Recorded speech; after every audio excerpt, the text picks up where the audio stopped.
The Hürtgen Forest in January 1945 was no battlefield, it was purgatory. White froze every shadow, every tree, every body lying too still. American soldiers, scattered like lost ghosts, prayed inside foxholes dug into bitter permafrost. No sound, no movement, only the howling silence left after the German artillery finished tearing apart every radio, every hope of rescue. Sergeant Billy Hartman clung to a ritual, watch the forest, count his breath. In the midst of carnage, order meant survival. But nothing could organize what had happened. 4 American companies vanished from the radio network in minutes. 800 men cut off, each group fighting for its own survival. Alpha Bravo Charlie Dog. 800 heartbeats and not one could call for help. Hartman, Baker Company signalman, surveyed the scene shivering beneath battered canvas, fingers bloody inside shredded gloves. His breath fogged the deathly still air. The battered SCR-300 radio, his lifeline, lay silent, dead. Both antennas were shredded in the barrage, torn apart by German artillery with a cold surgeon's precision. Even a replacement would be useless. No coordinates, no artillery support, no evacuation for the wounded. Regulation demanded patience. Wait for engineers. Wait for supply. Wait for battalion command. But Hartman couldn't wait. The engineers were 6 miles behind, impossibly far. The enemy was closing in now, probing the line, whispering through trees, preparing a final assault. Waiting meant dying. Hartman's only hope? Improvise. He reached for the enemy, literally. A strand of German telephone wire, scavenged from the ruins. Vermicht standard field cable, 22 gauge, cracked rubber insulation. Not designed for radios. Manual said it couldn't work, period. Billy channeled memory instead of protocol. His grandfather's violin shop in Nebraska. Strings tuned by hand, by ear, not by textbook. Tension, resonance, vibration. The physics of survival. While others played in the dust, young Billy learned in sawdust. When you cannot buy solution, you build solution. The old man's words echoed in the silent foxhole. Corporal Danny Chin, Billy's only ally, crawled in with coffee. Antenna's dead. We're off the net, Billy confirmed. Chin glanced at the strange wire and shook his head. You're not actually thinking of using that? Billy drew out his battered notebook, equations and sketches filling every page, a diagram of violin strings, weird ratios, resonance curves. Logic said no, but desperation whispered yes. It probably won't work, Billy admitted. But I have to try. Out there, 800 men are fighting blind. Outside, German squads drifted closer, using runners and field telephones to coordinate. Their lines were alive, while the Americans had gone silent. Alpha pinned near Hill 493, Bravo couldn't evacuate wounded, Charlie couldn't protect ammo, Dog was so far forward they might as well be in Berlin. Billy was about to violate every protocol, ignore every warning, risk court-martial and catastrophe. 12 hours to reconnect the battalion or all hope shattered. He rewound the lessons from Kearney, Nebraska. Grandpa Joseph's broken English, wire is physics. Too tight breaks, too loose fails. Must find balance. Billy planned tension, length, wire gauge with frozen hands and a pounding heart. Captain Morrison, the by-the-book commander, arrived with engineers. They saw the German wire and frowned. Sergeant Hartman, what are you planning with enemy cable? Morrison demanded. Billy faced them. Restoring radio contact. I'll build a field antenna with this wire. Lieutenant Parker, the skeptical engineer, scoffed. Telephone wire has the wrong properties. Impedance, gauge, everything. It won't transmit. You'll blow the radio. Morrison hesitated. You have 12 hours, Sergeant. If you don't succeed, we wait for replacements. Fail, and you're court-martialed. Tension built. Billy understood the risks. If it failed, he'd carry the blame. But sometimes protocols kill more than they save. Hearts pounding, the men watched Hartman prepare his forbidden experiment, haunted by memories and the promise of a miracle. The fate of 800 men hung on one strand of enemy wire, an old violin lesson, and a stubborn refusal to believe in impossible. The sun barely rose in Hürtgen Forest. Frost clung to every surface, rendering flesh and steel equally numb. Billy Hartman stared at his crude assembly, the forbidden German wire stretched into a trembling loop, its length calculated from memory and guesswork more than textbook precision. Failure hung everywhere. In the biting wind, the engineer's contempt, the knowledge that every hour lost might mean another dozen men gone forever. Corporal Chin kept watch, rifle across his lap, eyes darting between Billy's frantic hands and the snow-draped woods. You sure you want to risk it? He muttered, half accusation, half encouragement. Hartman nodded, not bothering to answer. Sometimes hope was all you had left. Billy's mind spun through radio physics and violin nostalgia. The loop antenna needed harmony, resonance, the fragile music his grandfather once coaxed out of broken strings. Improvisation was survival. He wound copper coils, adjusted tension, used what little proper antenna wire still remained, praying that his father's faith in problem solvers would travel, somehow, across time and war. I need you to hold the frame steady, Billy whispered. Chin did, teeth chattering, gloved fingers clumsy. The snow fell heavier, muffling sound, denying the world outside its usual chaos. Nearby, the shifting crunch of boots meant German patrols closing the circle. Tension built, not just in the wire, but in every word in motion. Billy rehearsed conversations with himself, each one a negotiation. Too much inductance, the signal might never escape. Too little, energy lost instantly to the ghostly, hungry air. There was no manual for crisis, only instinct. Engineers, too, wrestled with order and chaos.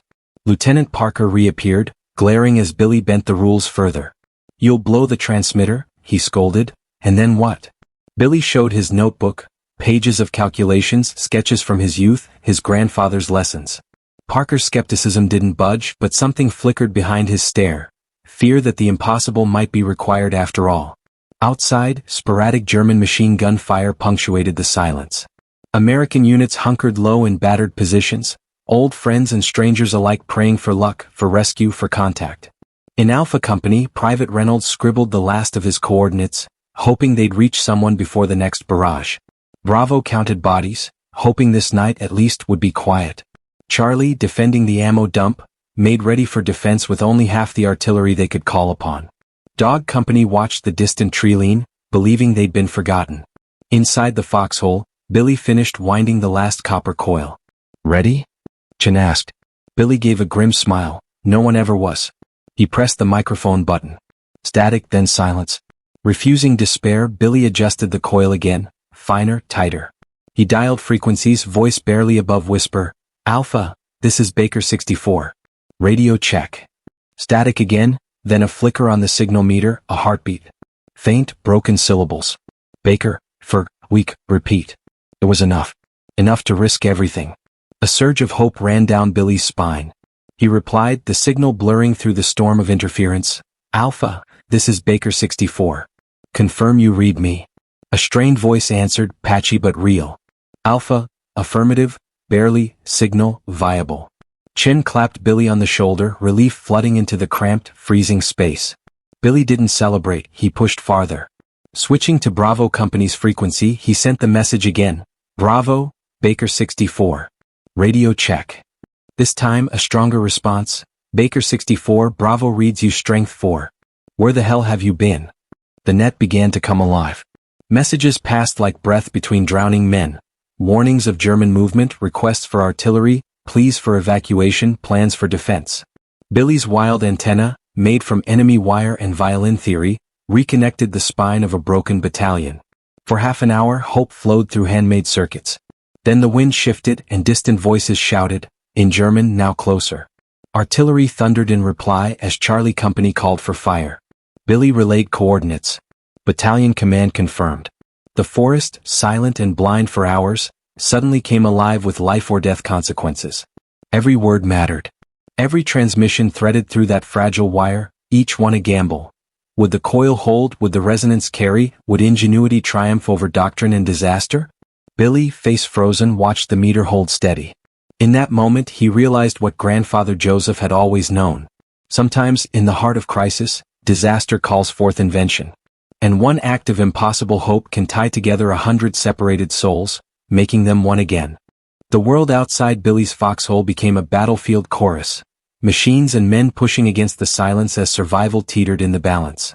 Charlie Company's urgent plea for artillery support echoed through the radio's warped speaker. We've got Germans 50 yards, need fire now. Billy gripped the microphone, his gaze flicking to Chin, who watched the snowy approach with dread. Battalion command's voice cut in, tense and clear. Coordinates received, stand by for fire mission. Time slowed, heartbeats measured by the erratic pulse of the signal meter. Billy's makeshift antenna, enemy wire bent to American need, tuned like a violin string, held the entire battalion together as the storm broke.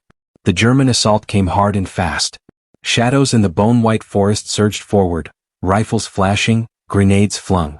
Alpha Company relayed movement on their flank, Bravo reported wounded in danger, Charlie braced for hand-to-hand defense.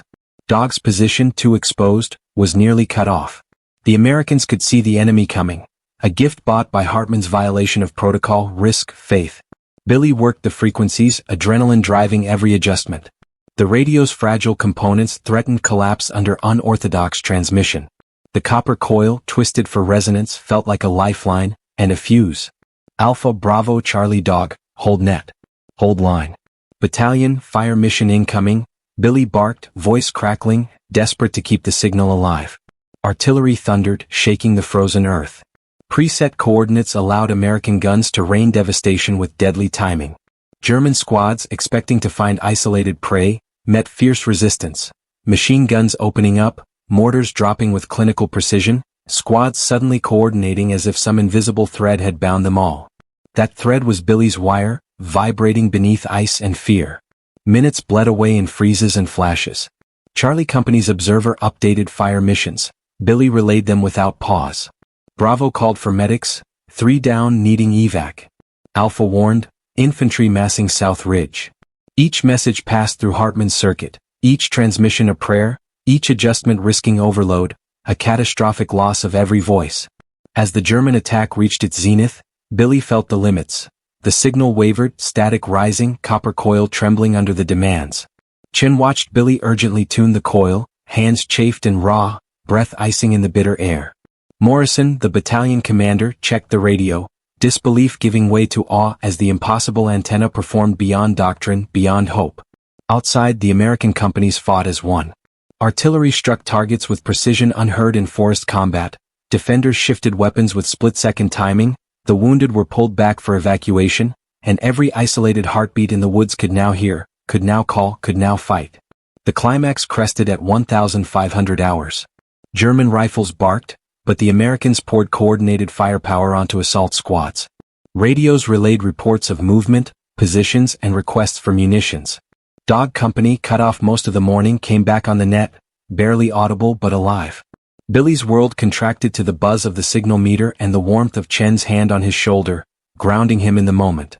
The sound of battle, shouts, gunfire, the guttural cough of mortars, filtered into the foxhole.